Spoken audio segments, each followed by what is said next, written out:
Bonjour à tous et toutes, j'espère que vous allez bien, que vous continuez courageusement votre chemin en gardant votre cap. Je voulais vous partager une thématique sur la croyance. La croyance est le fait de croire, puisque il est probable que nous ayons été programmés à croire. Et ce programme a beaucoup de conséquences. Et il ne suffit pas de dire d'arrêter de croire, ne pas croire, pour sortir de cette mécanique. Et je m'en suis rendu compte grâce à... Enfin, je m'en suis rendu compte. Je le savais, mais je suis en train de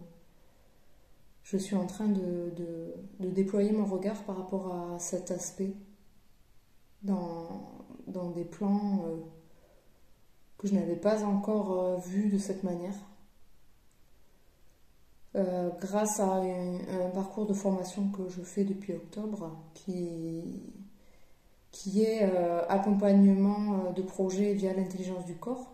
Et dans cet accompagnement de projet, nous traitons à un moment donné des croyances limitantes, puisque si un projet qui nous tient à cœur ne se réalise pas, c'est qu'à un moment donné, il y a un frein à un niveau ou à un autre, au niveau de croyances qui sont ou limitantes ou qu'on peut appeler fondatrices.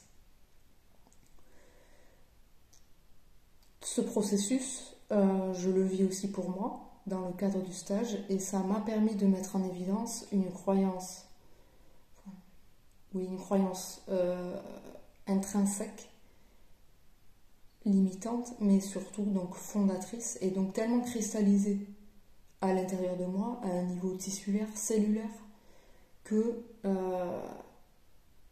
pour moi ce n'était pas une croyance, mais c'était un fait, c'était une réalité. Et là-dedans, il y a vraiment des aspects très subtils à déloger, à venir mettre en mouvement dans cette dimension de la croyance.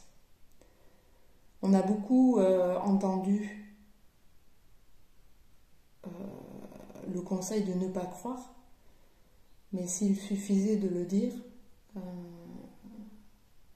ça se saurait. Et je comprends aujourd'hui à quel point la notion de croire et de croyance est aussi une dimension physiologique. Puisque nous allons construire une croyance, on va dire une croyance qui va fonder notre être, notre organisation somatopsychique, depuis le récit bibliographique, historique, notre histoire, notre culture, les traditions familiales, la religion s'il y en a, enfin voilà, tout le contexte dans lequel on s'incarne au niveau du champ des influences. Et le récit de notre vie va engendrer la formation d'une croyance ou de plusieurs croyances. Ces croyances sont à la fois porteuses de notre structure, surtout psychologique, donc elles nous portent, elles nous constituent, elles nous structurent, elles nous rassurent aussi. Mais à un moment donné, dans la démarche de déploiement intégral et de liberté intégrale et de connaissance intégrale, eh bien, on va s'apercevoir qu'il y a un effet de retardement ou de frein, ce qui va nous demander de mettre en lumière et de mettre en mouvement la croyance limitante, fondatrice. Cette croyance prend sa source dans un récit, mais se structure corporellement, donc crée une empreinte dans le corps, une posture interne, à la fois physiologique et psychologique. Chez moi, c'était une empreinte vraiment cellulaire, comme si tout de moi était imprégné de cette croyance. Et donc, je m'aperçois finalement que ce que je pressentais devient de plus en plus clair. C'est-à-dire quand je travaille en thérapie des fascias, il y a des corps dans des corps. Il y a dans le corps de chacun, de chacune, des imprégnations, des empreintes, des espaces en nous qui sont fermés ou qui sont figés à différents niveaux. Des niveaux qui parfois sont presque imperceptibles pour la personne elle-même. Ils se manifestent dans la vie par un enfermement ou une sensation de ne pas arriver à se déployer totalement, de ne pas arriver à se sentir totalement libre, en paix, en lien. Ça se manifeste comme ça, mais la personne n'a pas conscience que c'est vraiment une imprégnation corporelle. Et comme je suis vraiment mobilisée dans cette intelligence de la matière et cette intelligence du corps, je comprends à quel point aujourd'hui la croyance est vraiment une histoire de matérialité, de corporalité. Ce qui veut dire que nous avons besoin de dérouler un récit, donc de nommer ce qui a créé une croyance en nous. Mais si cette croyance est pour nous réelle, car cellulaire, il est difficile de la voir comme une croyance. Pour nous, c'est une réalité. C'est pour ça qu'une tierce personne, ou le fait de se laisser parler, peut nous permettre, progressivement par le verbe, de nous décoller de cette croyance qui en fait nous enferme. Parce que si on reste identifié à la croyance, c'est assez difficile de voir que c'est une croyance, puisque pour nous, elle existe et elle est tangible, elle est réelle. Et d'ailleurs, c'est une mécanique qui va se reproduire, puisque dans le système nerveux, quand la personne croit ou le corps croit qu'il y a un danger, il va activer un mode de protection. En anglais, on appelle ça fight, flight, freeze. Donc c'est la fuite, le combat ou l'immobilité. Et ça se fait à nos dépens. C'est-à-dire qu'on est dominé par la réponse de notre système nerveux qui, lui, est conditionné à s'adapter, à trouver une stratégie de survie. Ça se fait au-delà de nous, au-delà de notre volonté. Et on peut rester soumis à cette mécanique de protection du système nerveux toute notre vie. Parce que venir mettre ça en mouvement, c'est vraiment un processus qui doit être intégral et qui contient des étapes qu'on ne peut pas accélérer. Puisqu'il faut aller jusque dans la corporalité. C'est-à-dire, déjà, mettre en lumière la croyance fondatrice limitante. Comprendre quel est le récit de ma vie et les influences qui m'ont amené à croire cette réalité pour lui permettre de se mettre en mouvement dans la matière du corps pour réactualiser l'empreinte qu'elle a créée. Et intégrer une nouvelle corporalité, ça prend un certain temps parce que ça peut, si c'est une croyance fondatrice profonde, qui vient même de l'embryologie, du temps de l'implantation, quand je m'incarne dans le champ matriciel, il peut y avoir déjà des imprégnations et des croyances qui se mettent en place. Donc, c'est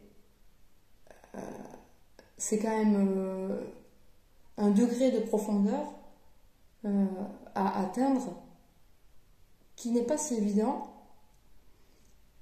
Et c'est facile de comprendre comment ce qui m'a construit toute ma vie a besoin de temps pour se réactualiser, aussi dans ma matière, dans mes cellules, dans mes tissus. Donc c'est vraiment un processus qui s'accompagne au quotidien, dans laquelle il y a une simultanéité entre ce que je nomme, ce que je ressens dans mon corps, ce que mon corps me dit, ce que j'émets, ce que je reçois à nouveau dans mon corps. Ce processus, il peut être vécu seul, hein, mais c'est sûr que ça peut aider d'avoir quelqu'un qui nous permet déjà de nous décoller de la croyance et de voir la croyance pour ce qu'elle est, comme une croyance,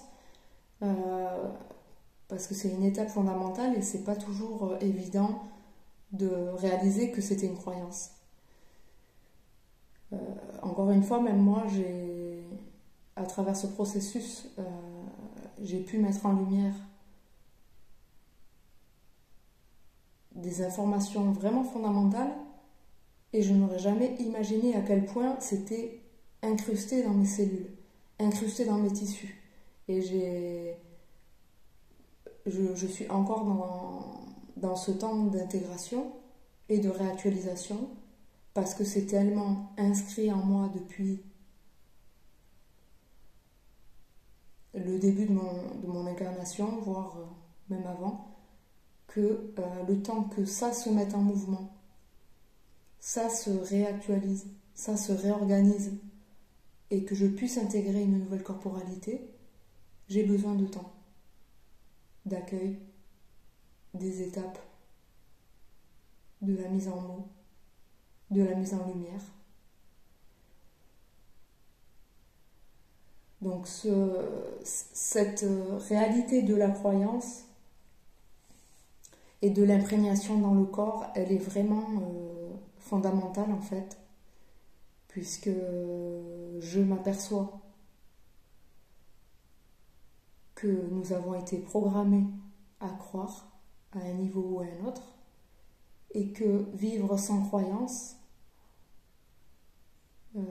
c'est vivre au contact d'une énergie créative, réactualisante. Et en fait, c'est un énorme enjeu. C'est un énorme enjeu. C'est pour ça que je travaille beaucoup sur le corps, parce que c'est, à mon avis, souvent la partie oubliée, même dans le processus qui a été nommé supramental, en tout cas dans le processus d'intégration d'une énergie, d'une vibration nouvelle. Cette vibration met en mouvement la totalité de nos structures internes psychologiques et donc la totalité de nos croyances. Mais il y a tellement de niveaux et de sous-niveaux là-dedans. C'est vraiment un dédale interne. Et donc plus on peut avoir la capacité de vivre une vie intérieure d'instant, être en capacité de se relier à cette force active qui renouvelle, qui réactualise, et plus on progresse dans cette mise en lumière totale, intégrale, de manière claire en fait. C'est pour ça que la démarche introspective pour moi est essentielle. Et au début, c'est prendre le temps de se poser, de tourner un regard vers l'intérieur, de nommer, de décrire ce qui est présent. C'est ce qu'on a appelé la méditation, mais ça va bien au-delà de ça. Ce mot même, ce mot n'est qu'un pâle reflet de ce que ça peut apporter de prendre un temps de pratique. En tout cas, la manière dont moi j'utilise le temps de l'introspection et dont j'ai eu les bases en pleine présence, dans cette démarche, on se met au contact de notre présence active Et cette présence active est réactualisante. Et donc, elle aide via le réseau des fascias, qui pour moi est un réseau qui relie tous les systèmes internes du corps, et tous les réseaux, tous les plans du microcosme au macrocosme, permet d'être au contact de cette fonction réactualisante qui est en nous. Mais il faut bien en faire l'expérience, puisque cette expérience est singulière. Et au début, effectivement, c'est prendre un temps pour soi tous les jours, pour poser un regard, nommer, décrire, avoir la capacité de se saisir de ce qui change dans l'instant, parce qu'il ne s'agit pas finalement du contenu, c'est pas tellement le contenu qui est intéressant, mais c'est observer ce qui se transforme d'instant en instant à l'intérieur de moi et ce que ça m'apprend. Et cette force active est vraiment utile pour mettre en mouvement les croyances et être le témoin de l'intégration d'une nouvelle corporalité, puisque de toute façon, de mon point de vue, le processus de l'intégration de la vibration supramentale nous amènera inéluctablement vers l'intégration d'une nouvelle corporalité qui peut paraître incroyable, dingue, impossible pour certains et certaines. Là encore, c'est des croyances limitantes qui sont actives, puisque c'est tellement naturel que ça touche notre corporalité et que ça engage une mutation cellulaire, tissulaire. Donc au contact du mouvement interne, eh bien c'est juste un facilitateur. Voilà pourquoi je continue à me former et à aller toujours plus précisément dans la compréhension du phénomène de réactualisation du corps. Comment on peut aider à ça? Comment on peut devenir autonome avec ça? C'est peut-être pourquoi je suis sur cette terre, peut-être. Puisque on parle beaucoup de la dimension d'énergie, de notions autour du supramental, mais peu du corps. Peu du corps et de comment intégrer le processus dans son quotidien et acquérir une évolutivité quotidienne, voire d'heure en heure, puisque c'est ce qui se produit au contact de la force active agissante en nous, mais cela nécessite une habileté psychique, attentionnelle, de capter quand une croyance limitante